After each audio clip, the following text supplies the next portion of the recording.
Hi everyone, this is William from the Headphone Experience, and I'm here tonight with my part 2 of my review of the Kennerton Magni headphone. I've had these probably about 6, almost 7 weeks now, so I've had time to put significant time in on these. Spent a lot of time listening to these, and the reason for that is, I gotta be honest, I really like this headphone, and very often my first choice, and just doing some casual listening, even if I'm not reviewing headphones. This is one of my first headphones to pick up and just listening for the enjoyment. Kennerton Magni. It's made in St. Petersburg, Russia by Kennerton Audio Equipment. This came out a few months ago and the original price was $769, but these are actually on sale right now, and it's $623 I believe is the price right now. And I think there's about 16 different types of wood for the ear cups you can get, and I think most of them are the same price. So anyway, I'm going to give you a quick look at the headphone, and I'm not going to spend a whole lot of time showing you the headphone. If you want to see it in more detail, go back and check out my part 1 to this video, or this review. But anyway, I'll go over it real quick. This is a full-size, closed-back design. Uses a 50 millimeter dynamic driver, which is actually made of graphene, and this is one of the first, if not the first. I think there's a few out now, different headphone companies that are using graphene drivers. This headphone weighs in at 440 grams, so it's about average weight, but I mean, really in my hands it feels pretty light, and on my head I think it feels even lighter. It has a self-adjusting headband, sort of an elastic type springy thing, adjust to your head. Very easy to get on and get them positioned where you want. It's about that easy. Just adjust the height with the adjustable band. These headphones are rated at 33 ohms impedance. Kennerton claims they're 114 decibels at 1 milliwatt. I still have to question that. That would be extremely efficient. And I mean, we're talking up in the most efficient IEM ranges. And although they are very easy to drive, I'm not sure if they're quite that efficient. I think that might be off a few decibels, but I don't know. They're the ones that measured it. I'm not, so.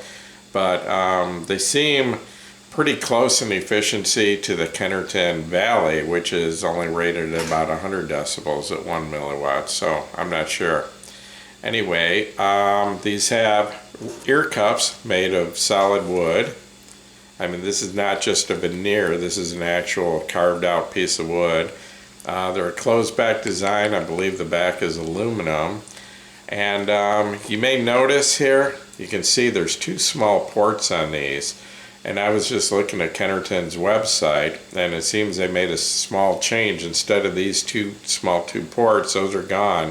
And where this little kind of heart-shaped thing is, there's 1 port where that would be, and it's the same shape as that, sort of a heart shape. So these 2 are gone and that one's there. But besides from that, I think they're still the same. The ear pads are pretty thick. They're very soft. They're made of a lambskin leather. But once again, I was looking at Kennerton's website, and apparently part of this deal right now, the reduced price of $623 US, apparently right now they come with 2 pairs of ear pads. It looks like one's the same as these, and the other looks like it might be a little bit thinner. And according to their website, it says it changes the sound a little bit, gives it a little more bass. Also, part of the special package right now is, I guess it comes with 2 sets of cables, and I will show you the cable that came with these. And I think I mentioned in the first video that these are on loan to me from Kennerton. So anyway, very substantial cable, a nice cable. In fact, I think it's about the same design as what comes on the Valley, except for the Valley has 4-pin mini XLRs, and this has mono 3.5 millimeter plugs on this, but they're very nice. They have an aluminum casing on them, and at the other end you've got actually a 3.5 millimeter plug, and it comes with a 6.3 millimeter adapter, or your standard 1/4 inch.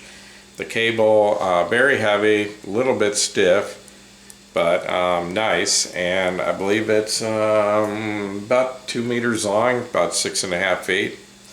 Anyway, right now, I guess as part of the special package, it comes with the second cable, which I don't know what length it is, but it looks like it's a little bit lighter weight and probably better for portable use.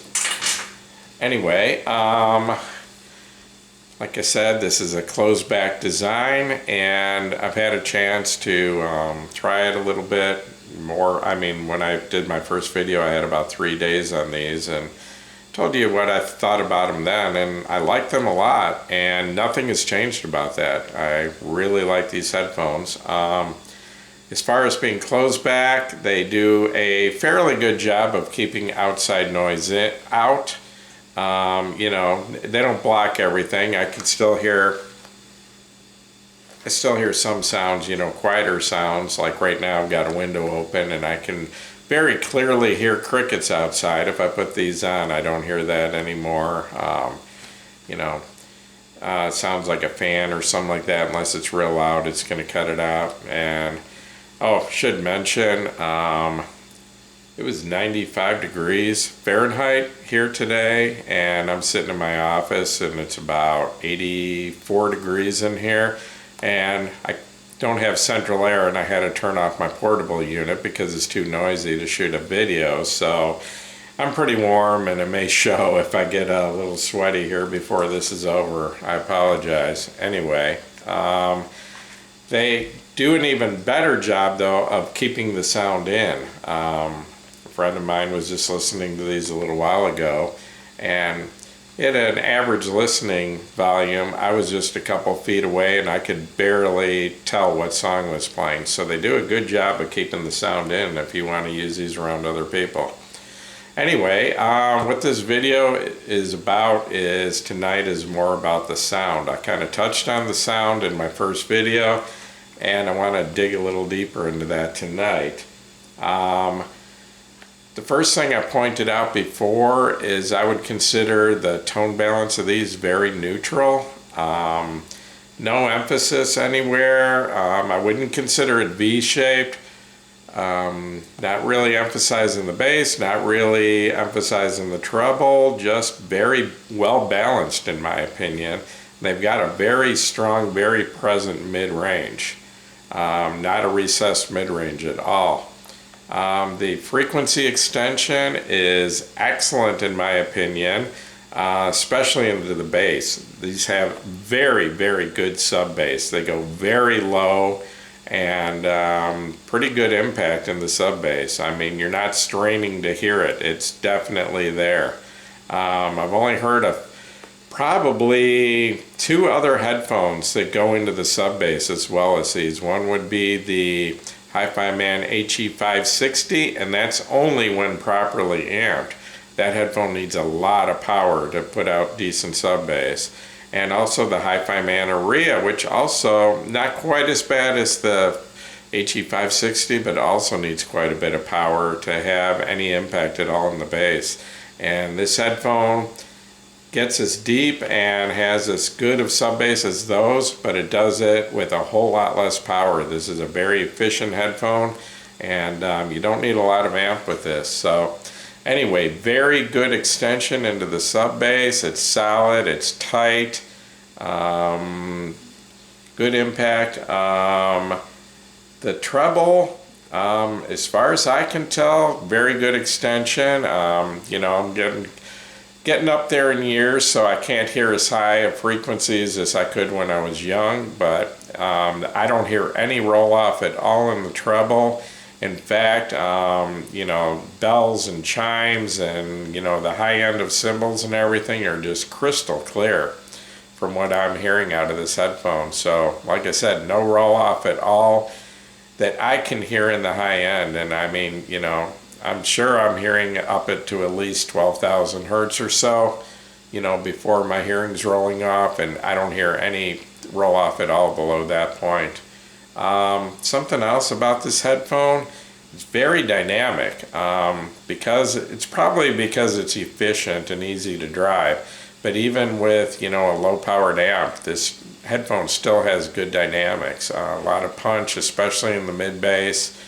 And like I said, nothing's exaggerated. No big hump in the mid-bass or anything like that. Just very well balanced, but good impact all the way through the frequency range. The thing that really is outstanding about this headphone, that really, really impresses me in its price range, is the clarity, the detail, the resolution of this headphone, in my opinion, are outstanding. I mean, not just for a $600 or $700 headphone. In my opinion, this headphone has the detail on the level of any headphone I have heard at any price. And, I haven't heard them all. I don't claim to, have a, knowledge of every headphone out there, but I've heard probably a half a dozen headphones that cost significantly more than this, and I would say the detail is as good or better than any of them. This headphone has exceptional detail and will dig down and bring out everything on the recording. But yet, for somehow, this headphone isn't bringing out the worst of recordings. I mean, some headphones that are really revealing, you hear every little flaw in what you're listening to. It really emphasizes those flaws, especially like background noise in the recording or something like that. This headphone's a little more forgiving than some of the others in that respect. It's not bringing out background hisses that, are in the original recording, things like that. So it's very detailed, but yet a little bit forgiving of less than perfect recordings. The mid-range, I absolutely love the mid-range on this. It's a forward mid-range, up front. Vocals are, they're not recessed, they're not set back. The vocals are very up front. And the vocals, males, but especially female vocals, are just so, the best way I can describe them is they're just the opposite of thin sounding. They're just thick, rich, creamy, just a ton of detail, a ton of texture, and, just like I said, I've heard some headphones, I've heard some expensive headphones that sound a little thin in the upper mid-range, lower treble, and these just don't sound that way at all. A lot of weight even in the mid-range and a lot of substance there, and they never sound lacking. Something else I've noticed about these, and there is not one hint of sibilance in these headphones. And if you don't know what sibilance is, apologize to those of you that do, but trying to explain this. But anyway, for those that don't know, that would basically be where in your upper mid-range and into your treble, where sounds kind of have an S sound to them, kind of a S on the end of them. Cymbals especially, female vocals can sound that way. Anyway, I would say this headphone has, just absolutely not a hint of that. And to me, a headphone with sibilance can get fatiguing real fast. And I hear absolutely none on this. I never hear that at all. The imaging on these, I would say, is very good, very precise. I can locate all the instruments, where they're coming from, the direction. The separation is very good on the instruments. Nothing is blending together. Nothing is blurring together. The sound stage, on these, and you got to realize these are closed back headphones, and closed back headphones are known for having a smaller soundstage, and that is the case. You know, if I compared these to open back headphones, I would say the soundstage is medium to a little on the small side of medium. I haven't had a lot of closed back headphones in, so I can't really tell you how they compare. I've had a few, and these do sound bigger. I mean, I myself like a headphone with a large headphone or a loud soundstage. I'm sorry, a large soundstage. And these really don't bother me in that respect. I mean, I do notice they're a little bit smaller than, say, you know, the Kennerton Valley, which is an open back, does have a larger soundstage. And these, you know, there's a little less width to it. They have pretty good depth. And I noticed that the vocals are a little more centered in it, where some of the open back headphones, the vocals kind of wrap around you a little bit, where these vocals are a little more in the center. So, but I never feel claustrophobic with these. Some are closed back headphones make me feel claustrophobic, like I'm, you know, really, like the music is in really close, and these don't do that. So I mean, the soundstage, yeah, probably on the little on the small size of average, but not terrible. But you know, that's the price you pay for a closed back headphone.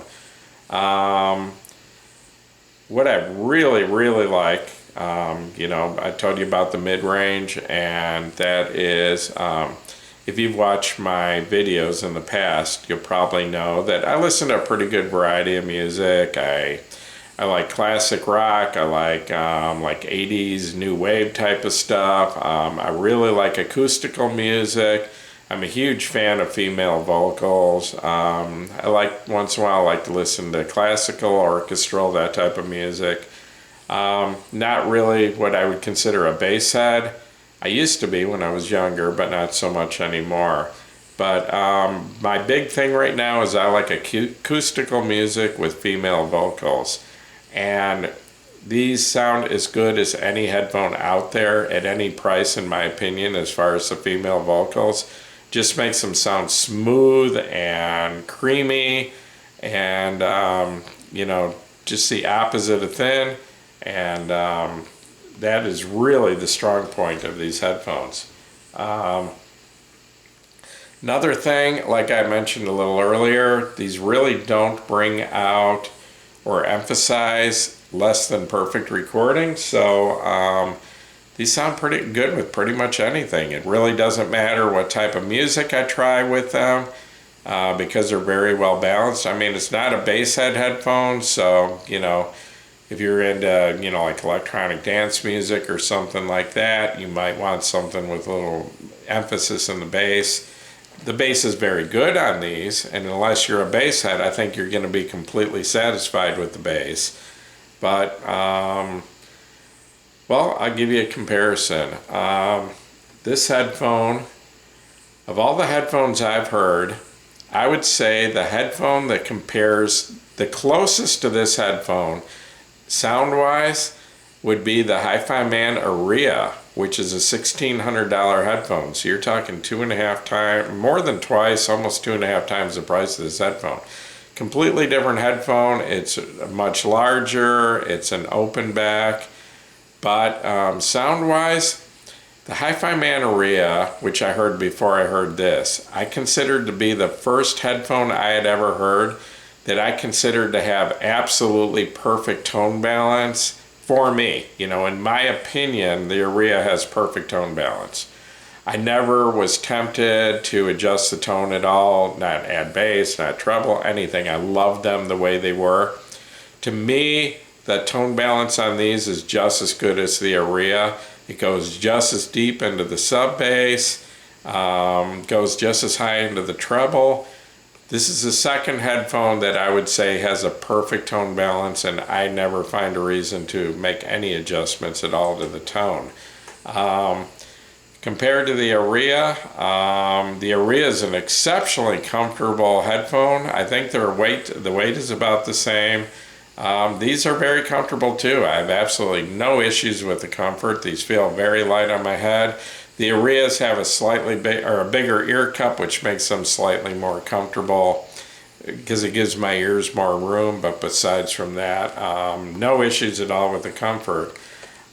These do not have the huge soundstage of the Aria.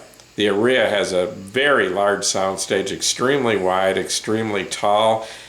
These cannot compete with the Aria in that respect. These have a medium-sized soundstage compared to huge with the Aria. So in that respect, these can't compare.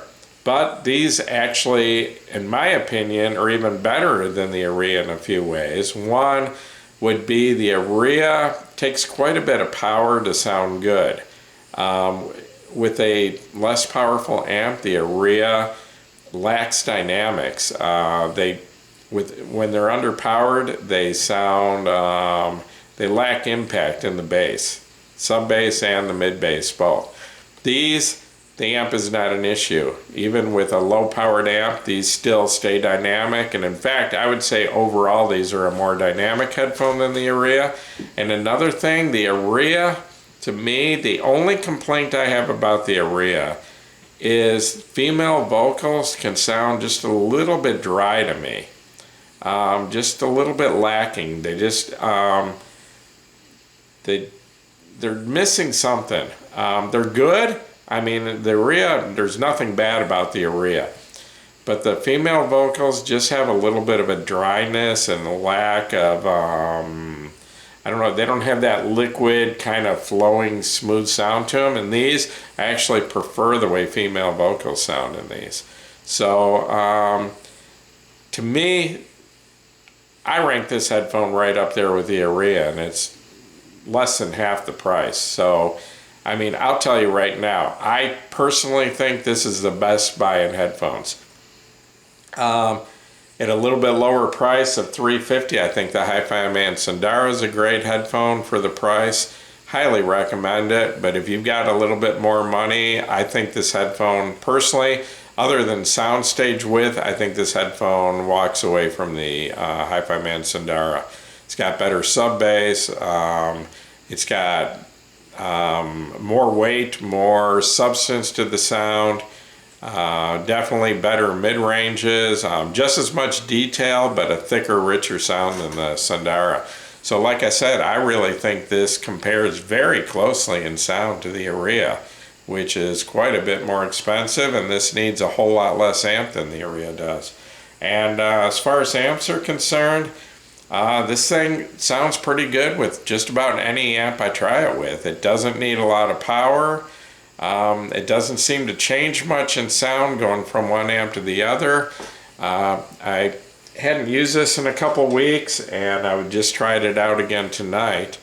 And I used my benchmark HPA2, which is a dead neutral amp, and they sounded really good with that. Still had good bass, good treble extension and all that. Switched over to the Felix Audio Echo, which is an OTL tube amp, and it warmed them up just slightly. They already sound warm, a little on the warm side of neutral, slightly, but just gave them a little bit more warmth and maybe a little bit more weight in the mid bass, but sound very good with the Echo amp. And Kennerton's Atlas amp is a very good match with these. These sound excellent with the Kennerton Atlas. And then as far as music, just to give you an idea, I mean, I've heard people complaining about reviewers that don't tell you what, type of music they were listening to. So just tonight, like I said, I hadn't listened to these in about 3 weeks. So, I've spent an hour or so flipping through a few different songs listening to these just to remind myself of how they sounded. And one of them I listened to was Sarah McLachlan, Fumbling Towards Ecstasy. And this just sounds outstanding with this headphone. Very good sub bass, good sparkle in the treble and the cymbals and all that. And her voice it's flowing, it's smooth, it's beautiful. That's one of my reference discs for testing headphones, and the Kennerton Magni makes it sound as good as anything I have. Another is Tori Amos. What is this? Tales of a Librarian. Love her voice. And her voice, though, on some headphones can get a little bit sibilant. And with these headphones, not the case at all. So, love her voice on these. Another one, a little bit different type of music. No Doubt. What is this? Rocksteady. More of an electronic dance music type of sound. I was listening to a few of the sounds. Hella good. It's got some deep bass with a lot of slam. Really great out of these headphones. Don't sound lacking at all. What song was it? Underneath It All has some really good sub bass. Excellent on this headphone, and once again, Gwen Stefani, I love her voice and couldn't sound better. I mean, this headphone is excellent with female vocals, just makes them sound outstanding. So anyway, bottom line, I love this headphone. I highly recommend it. I personally think this is one of the best headphones I have ever heard at any price. I think this headphone, I've heard headphones that cost 2, 3, even 4 times the price of this. And I'm not saying this is better than any of those, but I'm saying that this headphone holds its own against headphones at 2, 3, even 4 times the price. So anyway, at the current price of $623, I don't think you can beat the performance of this headphone. I mean, that is an outstanding deal in my opinion. Is there anything I don't like about it? There's a couple minor issues. One, the cable's pretty heavy and it's a little bit stiff and a little bit scratchy. So I mean, I guess it's the covering. I'm not crazy about the covering on the cable. I'd like something a little bit softer on it. Another issue I have, and this is minor and this could be fixed pretty easily, as you notice, the ear pads don't taper at all on these. They're the same front to back. Okay, there's no swivel on these. All you have is the headband, and it does have a little bit of flex in it, so you get a little bit of movement. But because these don't have any swivel, I've had a little bit of trouble when I'm wearing these getting a good seal across the back, because they tend to gap a little bit at the back, and because they don't swivel, there's not much I can do about that. So anyway, if they don't seal, you lose a little bit of the bass, especially the sub bass. So what I've had to do is slide these up pretty much tight against the back of my ears, and then I get a good seal on the back, and then I get the real good sub bass.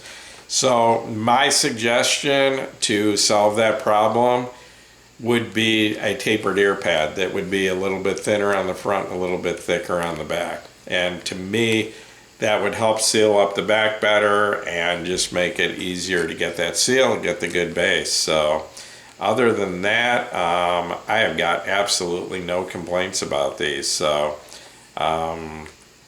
that's it. I love this headphone and very highly recommend it. So anyway, I'm going to wrap this up. Once again, this is William from the Headphone Experience. And if this video has helped you make your decision, please give me a thumbs up. And please subscribe to my YouTube channel. And once again, you're all welcome to join us over at the Headphone Experience on Facebook. Thank you.